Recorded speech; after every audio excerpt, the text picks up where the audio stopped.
Welcome to Part 3 of Pharmacology Basics for NUR 200. When we last stopped, we were talking about getting drugs to a therapeutic level and that some patients require a loading dose, which is a higher amount of medication given to get the patient to an immediate response or get them to a plateau more quickly. Okay, this says up for a little math. I don't have any math, so we're just going to go to the next slide. Maintenance dose is usually a lower dose, and that's what the patient ends up being on for a longer period of time. Digoxin or Lenoxin is a perfect example because patients that are getting on digoxin will be loaded on dig.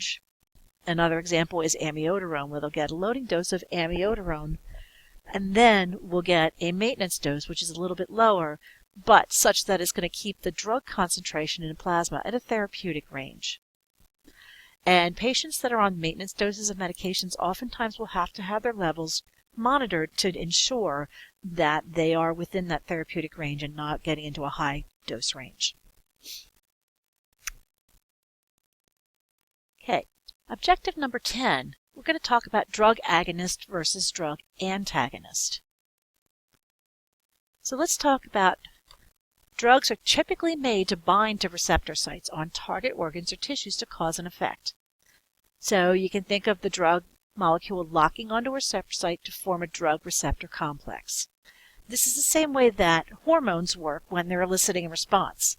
So when we're talking about thyroid hormone in the coming weeks, thyroid hormone is going to lock onto a receptor site to elicit a metabolic response.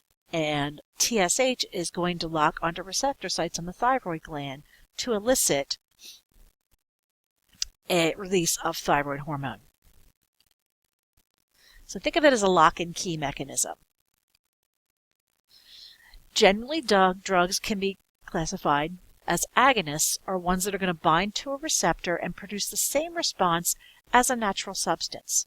So, for example, morphine is a drug that's going to bind to your mu receptors and create that same effect that endorphins would create. Sometimes it produces a greater maximal response depending on the medication. But morphine is an example of an agonist, endorphin agonist. Antagonists are drugs that are going to sit in that receptor site and keep the endogenous or the natural chemical from acting. So antagonist drugs are drugs that are going to compete with the agonist for the receptor, and we may also call this drug a blocker. Okay? Beta blockers, for example, are antagonists for beta sympathetic receptors. So normally, neurotransmitters are going to attach to that beta 1, beta 2 sympathetic receptor and elicit increased heart rate, increased contractility, and bronchodilation. Antagonists, the beta blockers, are going to block that attachment of neurotransmitters to elicit a response, and therefore you will have a decrease in heart rate, decrease in contractility, and potentially bronchoconstriction. So that concludes the pharmacology basics. Now I'm going to look specifically at pharmacology for Module 1 concepts and exemplars. And our concepts were cellular regulation with anemia and the cancers, and fluid and electrolytes. So the first thing we looked at was anemia. And with anemia, we talked about supplementation. And the two supplements that really were most important were iron and vitamin B12. Vitamin B12, we discussed, needs to have intrinsic factor. You should be familiar with the side effects of iron therapy, as well as the rules for taking iron therapy. Iron should be taken on an empty stomach. However, there are some things out there that say if the client has consistently upset stomach, they may be able to take it with food. Iron can also cause constipation. And then apoetin alpha, which is a synthetic erythropoietin analog. That's the classification. Or it's also called a colony-stimulating factor, and its mechanism of action is that it stimulates the bone marrow to produce red blood cells. So what you're going to see with this in patients that either have renal failure and can't produce their own erythropoietin, or cancer patients who need chemotherapy and have depressed bone marrow, is that it's going to stimulate the effect of a regular erythropoietin with a resultant hopeful increase in red blood cell mass. There are some side effects to epoetin to consider. As you increase your number of red cells, you have an increase in hematocrit. There is a risk of blood clots, and there's also a risk of hypertension if the mass increases to that point such that it becomes, causes an osmotic shift of fluid into the bloodstream. Neutropenia. Neutropenia, the medication that most often is seen is filgrastim, also known by the trade name of Neupogen, and Neulasta is another one you may hear.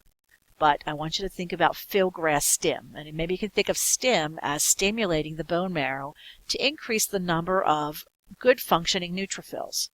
You know, with patients, especially with leukemia, they have a lot of white cells circulating, but they're not functional, or they're immature cells, so they're not able to do their job. So the mechanism of action is to stimulate that bone marrow to produce a number of good functioning neutrophils. It's considered a granulocyte colony stimulating factor.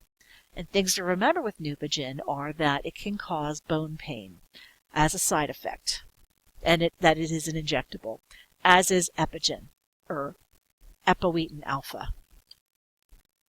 Chemo-related pharmacology. These are some things I came up with off the top of my head. One was methotrexate. Methotrexate is a chemo agent, and the reason why I'm putting it in here is because we're going to see it again when we talk about immunity and the autoimmune diseases. And the big thing with methotrexate is that it can cause bone marrow suppression. So even if someone's taking it for rheumatoid arthritis, they have to be concerned about an increased risk for infection, anemia, and bleeding. And there's a risk of hepatotoxicity with methotrexate. Other chemo-related pharm.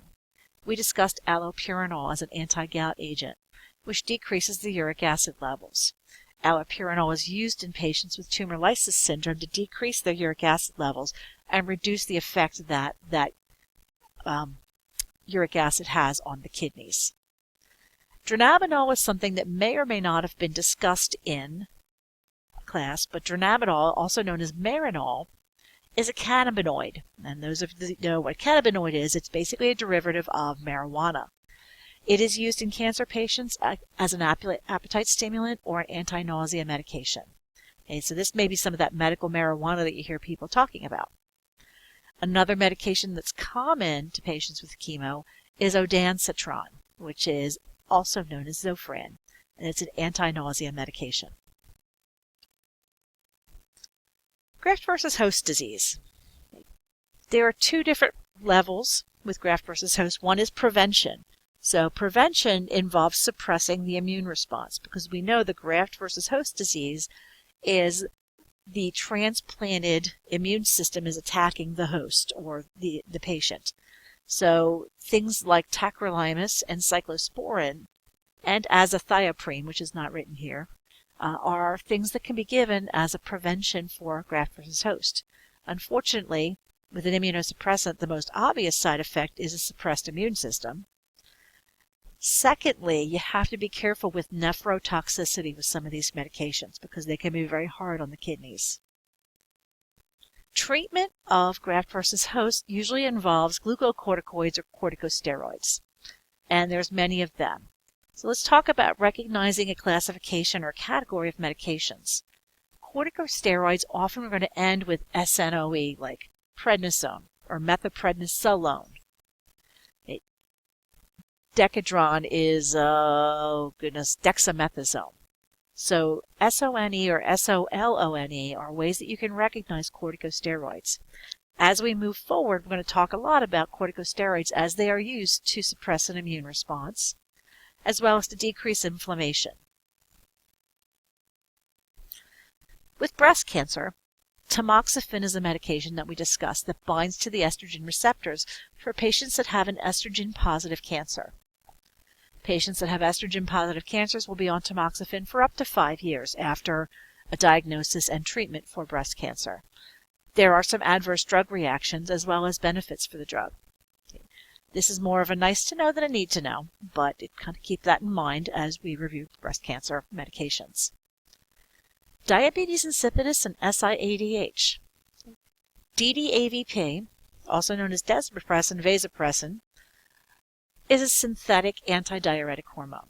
So this is something you're going to give for DI. And DI, if you remember DI and DDAVP, that works out well. Not so much for SIADH. DDAVP actually does two things. Its main mechanism of action is water retention, but you may also see it used as a vasoconstrictor, and it has been used in critical care situations to bring a patient's blood pressure up. For SIADH, the two medications, unfortunately, are also Ds, diuretics, which you have to watch for the side effects, especially as it relates to electrolytes, and dimeclocycline, which is a tetracycline antibiotic. In SIADH, it's going to cause renal resistance to antidiuretic hormone and diuresis. So, like I said, tetracycline antibiotic that just happens to cause a whole lot of urine output. So you're on your way. This concludes Module 1's Pharmacology Basics, as well as a quick review of pharm as it relates to Module 1. Looking forward to Module 2, we're going to look a little bit more at these families of medications and how to recognize them. We're also going to look at the cardiac meds, and we're going to look at some of the how to kind of recognize and talk through some of these cardiac meds. Thank you for your time and attention, and have a good day.